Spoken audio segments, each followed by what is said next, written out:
Chodívame sem z projektu Evička a deti, čo je vlastne projekt Mládeže Slovenského Červeného kríža. Evička je ich fiktívna kamarátka, samozrejme im to nepoviem, že je fiktívna, ale že je to dievčatko, ktoré má 5-6 rokov, býva v inom meste a taktiež chodí do materskej škôlky. No a jednoducho vždy tejto Evičke sa niečo stane, či už si zlomila ruku, alebo sa udrela a teraz krváca.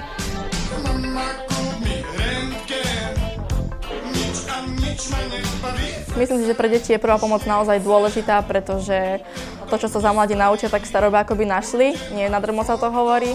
Nakoľko tie deti učíme fakt veci z praxe, približujeme im také zranenia, s ktorými sa stretnú určite v bežnom živote. A keď budú vedieť podať tú prvú pomoc aspoň teoreticky a niečo z tej praxe, tak už keď sa stretnú s touto situáciou naozaj naživo, tak budú vedieť aspoň nejakú tú prvú pomoc teda podať a vedia zasiahnuť, pretože hociaká prvá pomoc je vždy úspešná.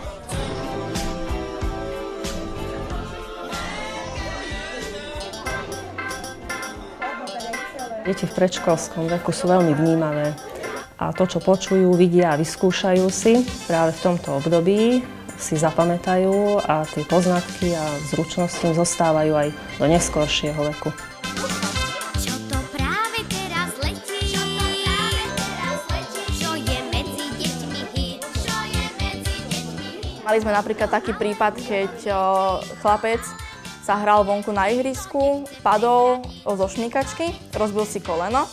No a dievčatko automaticky vedelo, že je to teda nejaká odrenina, keďže sme to už v škôlke preberali. Vedelo v podstate podať tú prvú pomoc, ktorú sme im my vysvetľovali, teda nejakým spôsobom tú ranu vydenzifikovať, aspoň to okolie, nech sa ten piesok tam už teda nedostane a následne zľahka previazať.